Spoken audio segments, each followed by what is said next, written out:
So I was going to talk about Deshaun Watson and how his team is just awful, and just how Nick Martin is one of the worst sinners ever in the league, and I was going to do all that. I'm still going to do all that, but the headline is Jalen Hurts. Let's get into it. You're fighting against the black quarterback situation, and then you've got people telling you, your friends, saying that you can't make it. It just shows that some of the stigmas that have been against us for so many years are showing that they were just stigmas. I feel like, a black quarterback can never make it in college or professional. Everything's opening up now. It's not just that black quarterbacks are guys. What you have now is franchise elite passers. Assuming I'm rooting for everybody that's black. Assuming I'm rooting for everybody that's black. Look. Assuming I'm rooting for everybody that's black. Spent about 2 racks on handmade new rags. Assuming I'm rooting for everybody that's black. That's everybody from sports to college class to rap and back. Yo, what's going on? My name is Keith. I do Black Quarterback Series here where we talk about black quarterbacks all the time. We talk about the NFL pretty much, but we start with black quarterbacks. And today's topic is Jalen Hurts, because I didn't even think he was going to play today. So let's start with his numbers. Yo, what's going on, y'all? So I'm in post-editing and it just came down that Jalen Hurts is the starter for the rest of the season.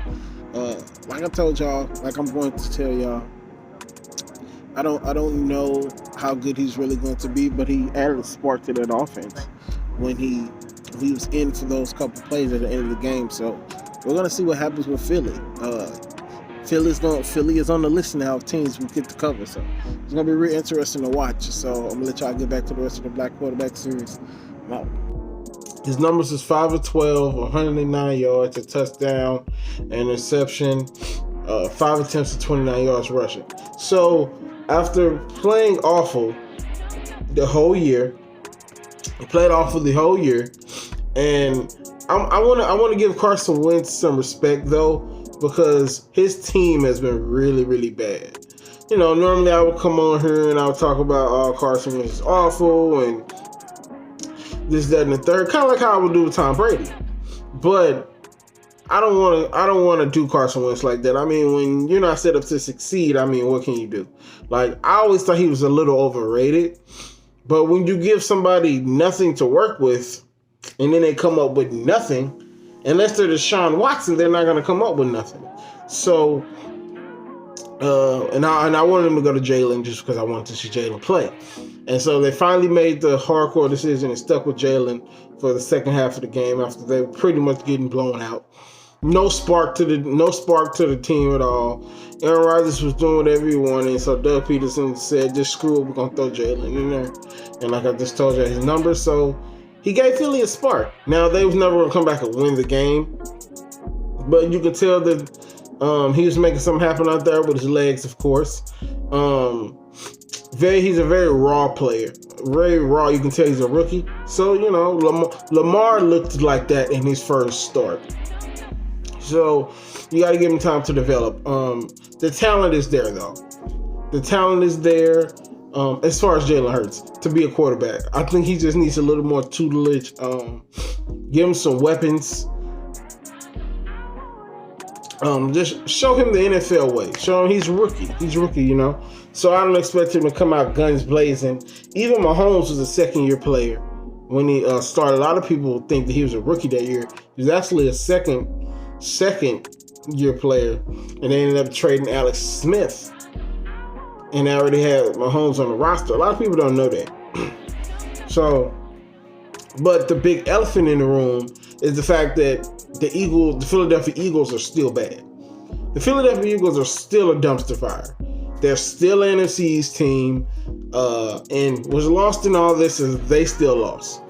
But it was good to see Jalen Hurts, even if he don't play the rest of the season. It was good to see him. He could play on this level. And I think he'll be fine. He should be fine. So I wish him the best. So now that we have that out the way, let's get to the story, the other story of the day, Deshaun Watson. I'm going to give y'all his number so I can just go fully off.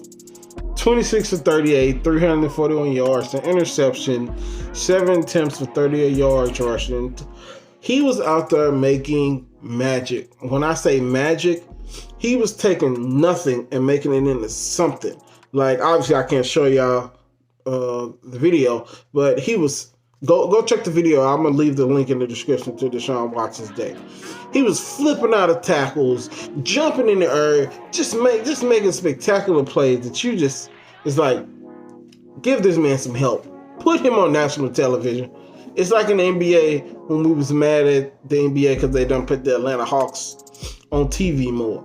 People want to see this guy play.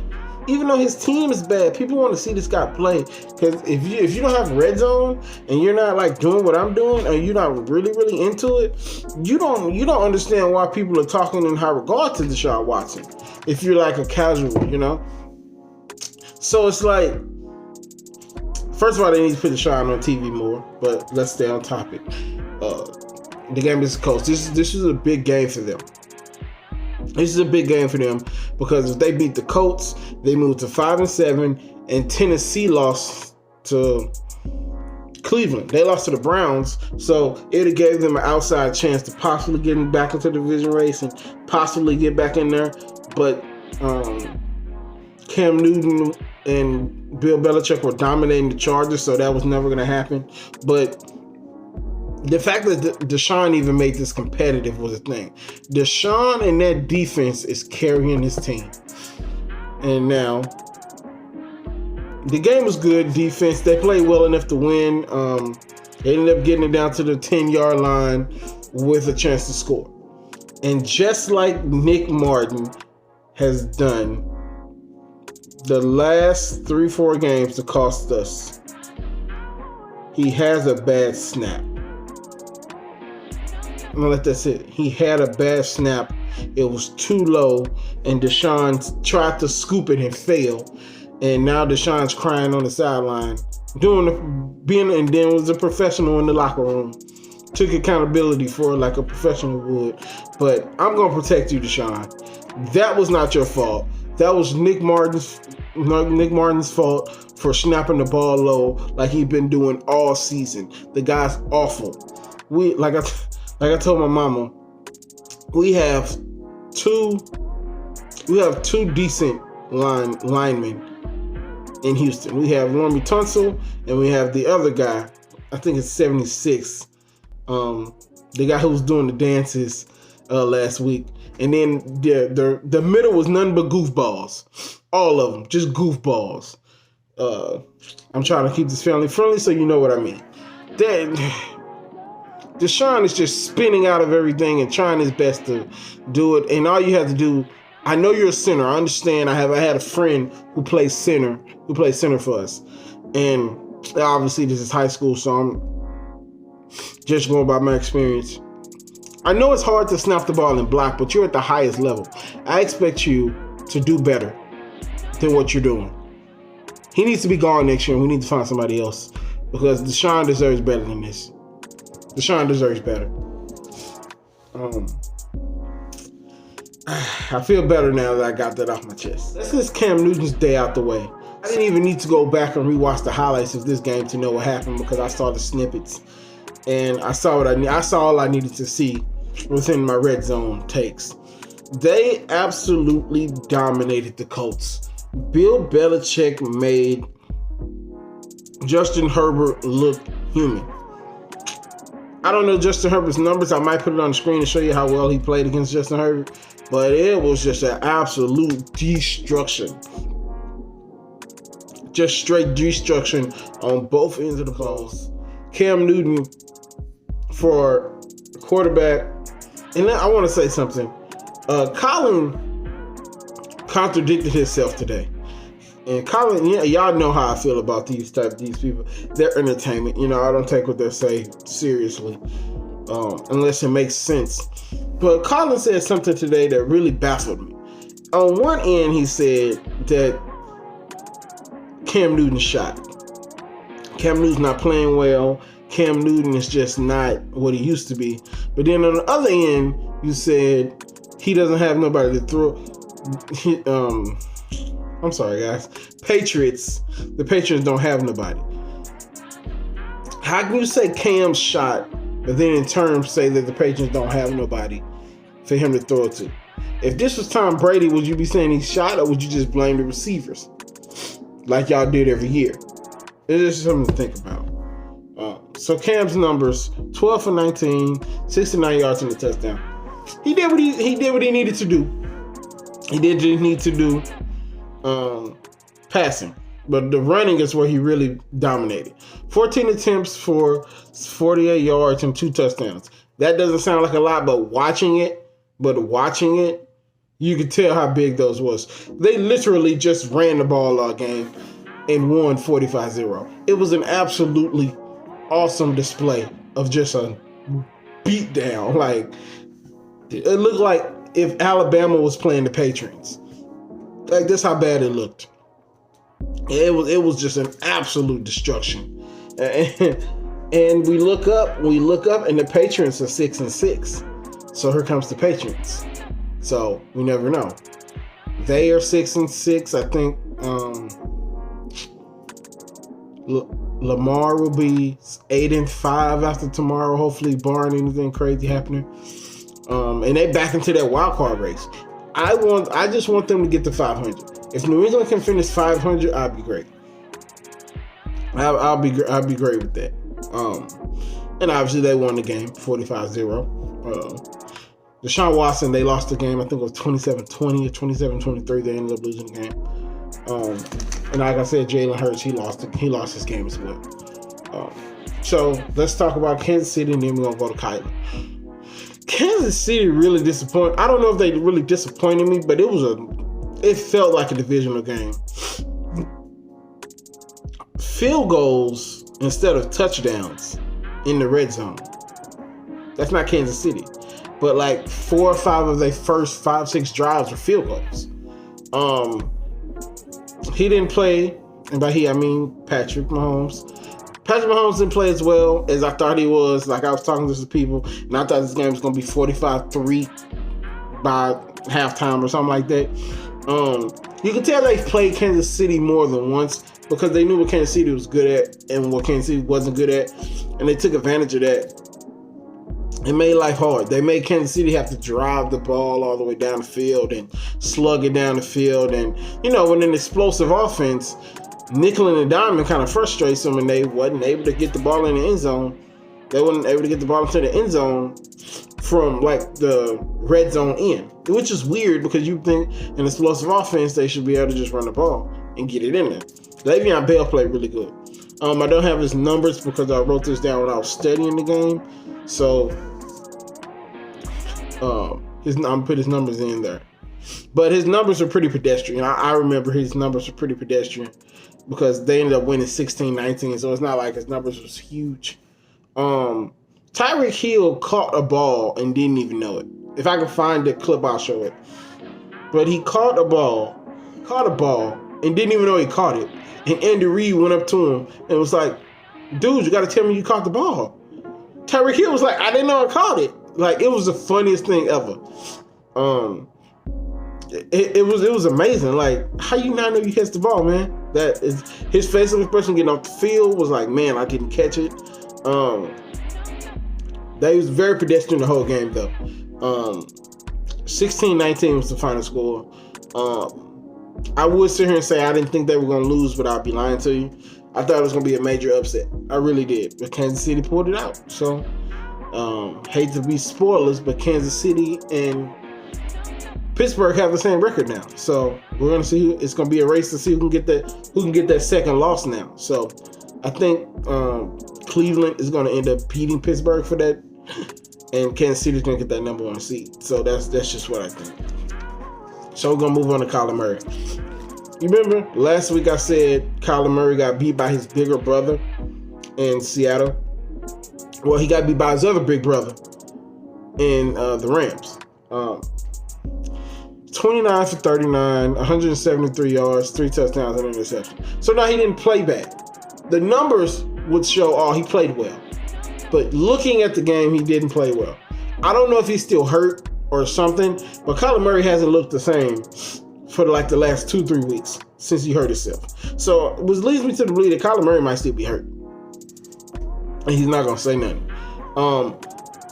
There was never a doubt that the Rams were going to win this game. The Rams made it look easy, and they took whatever they wanted. They wanted to run the ball. They were there to run the ball. They was there to throw screens. They was going to throw screens. They was going to throw it to Cooper Kupp, let him do what he had to do. They was going to do that. The Cardinals are just not ready for. The Cardinals are not ready for prime time. The Cardinals are not ready for prime time, and it's either they're not ready for prime time or Kyler Murray is hurt. It's one of the two, because Kyler Murray was playing spectacularly. He played phenomenal on that Monday night, and the last 3 weeks has just been meh. Do we go with the whole competition argument, or is Kyler Murray hurt? I would lean towards more Kyler Murray is hurt now, because he just hasn't been the same since that injury. So if he's hurt, I wish he would just sit down. I want to see you play for the next decade, man. So hopefully he's not hurt, but he didn't play very well, even though his number said he could play. And our last guy today, and I think he's actually the oldest guy on this list. Let me start by saying the Seattle Seahawks are not Super Bowl contenders no more. They're not Super Bowl contenders no more. I don't want to hear it no more. I just don't. They're way too inconsistent. The defense played well, and then the offense played bad. The offense plays well, the defense plays bad. They're way too inconsistent for me. I don't know what's happened to Russ. His offensive line didn't do him no favors. Again, numbers do look fine. 263 passing yards, a touchdown, an interception. I don't know why I didn't put his passing numbers, but his passing numbers will be up there. I'm not sure if it was a lot of coverage sacks or it was a lot of bad O-line play, because I saw a little bit of both. Russell Wilson doesn't hold the ball too long. Either he holds the ball or he's gone. But it just looks like he was you know what I mean? He was kind of gunshot, which leads into me saying that he wasn't sharp. He wasn't sharp at all. Only 5 points in the first half, and like, I can't remember what the final score was, but they didn't score very much even after that. And the New York Giants are not the 85 Bears. Like, maybe I'm wrong. You know, hit me up in the comment section if I'm wrong about the Giants defense. But last time I checked, Giants defense wasn't top 5. So I don't know what's going on with Russell Wilson. It's just ever since that MVP, is he hurt? Has he got some stuff going on in his brain? I have no idea what's going on with Russell Wilson. He don't look like an MVP no more. MVPs win that game. MVPs get it done. MVPs don't get sacked that many times because they make it happen. Look at what Patrick Mahomes and look at what Deshaun Watson did all yesterday. Well, it'll be Sunday when y'all see it. Look at what Lamar did once this comes out, because Lamar would have been played when I put this out. Like, they just make it work. You know what I mean? I hate that I have to go at Russ like this. I don't know what's going on with Russ. He's not an MVP no more. The Seahawks are not Super Bowl contenders no more. They're way too inconsistent. Now Russ is not burning down the kitchen. I'm not sure what's going on with them. Hopefully they get it together, because I want to see them in the Super Bowl against Patrick Mahomes. That's my ultimate Super Bowl pick, would be Russ versus Mahomes. If I can't get Lamar in there, and obviously I'm not going to get Cam or Watson, I want to see Russ and Mahomes. So yeah, really, really interesting week. I was all over the place, as I like to do so much, because I love football and I love talking about sports. So that's all I got for y'all this week. Stay tuned. We're going to have some Bible study for the asses coming out. We'll probably have a Key Scores coming out at some point this week. You know, we're going to really ramp up the channel and have it be more of a hub for everything job to God like. So y'all have a good rest of the week. Y'all stay warm. Follow protocols. Don't be an a-hole for no reason. They want you to wear a mask. Wear a mask. Like, come on. And I'll talk to y'all next week. Yo, I forgot to record this because they were playing on Tuesday. So last game of the week, Lamar Jackson came back off of COVID, and he balled. He balled. It was a Lamar Jackson game. 12 for 17, 107 yards, 2 touchdowns, a fluky interception, but he did what he does best. He was on the ground. 13 attempts, 94 yards, and a touchdown. They played Dallas though, so I'm taking all this with a grain of salt as I pause the TV. I'm taking all this with a grain of salt because they played Dallas. I'm glad to see that Lamar came back and he had a Lamar type game.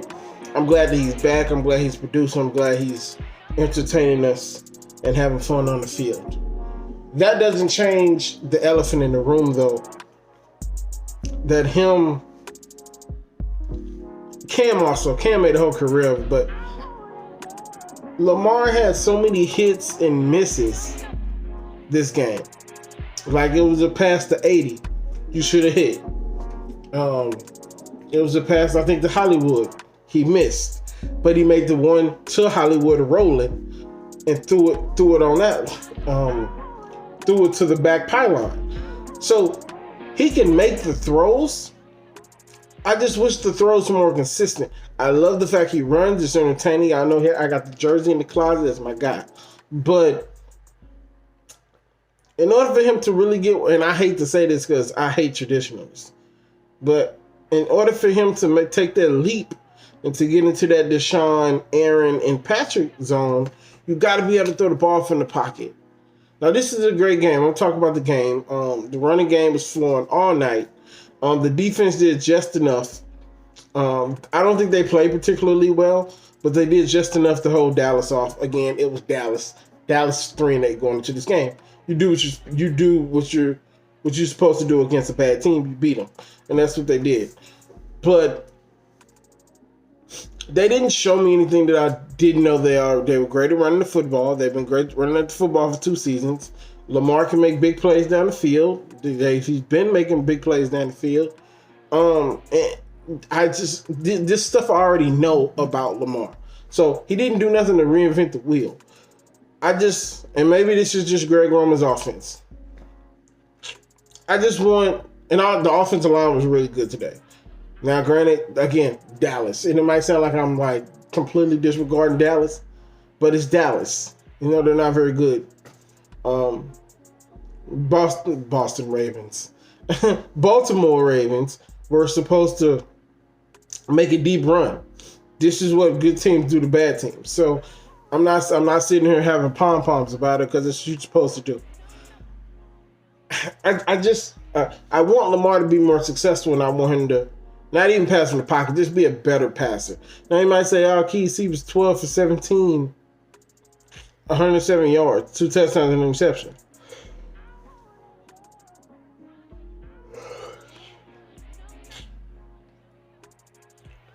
While that's good, while that's really, really good, and I'm happy that they won, in order to win a playoff game, you got to be able to pass from the pocket. That's what caught them with Tennessee. Tennessee made him pass, and he wasn't able to do it. So the game was great, entertaining. Lamar's being Lamar. I just want to see him develop more as a passer because I just want to see him successful. And if he can add a better passing game, because I think he's only 22, 23. He can only, the sky's the limit for Lamar. Yes, so I'm not necessarily bashing Lamar. I just have some concerns. So I think they're 7-5, 8-4, somewhere along those lines, with a soft schedule coming up. So they might be able to sneak into the playoffs and get a first round matchup. They'll probably get a rematch against Pittsburgh, and they could beat Pittsburgh. I would much prefer to play Pittsburgh in the first round. So that was Lamar's night. Really, really good night. I just have concerns about passing against good teams. But this is what Baltimore does against bad teams. So they do what they do. Running game, they beat you in a submission, and then big plays over the top. So that's all I got for y'all for this week's Black Quarterback Series. Hopefully every game plays on Sunday, Monday, or Thursday this week, so I won't forget games. So that's all I got for y'all. Like I said at the end of the original video, Do protocol, man. We all trying to get through this. Peace. Assuming I'm rooting for everybody that's black. Assuming I'm rooting for everybody that's black. Spent thousands of racks on handmade new rags. Assuming I'm rooting for everybody that's black. That's everybody from sports to college class to rap.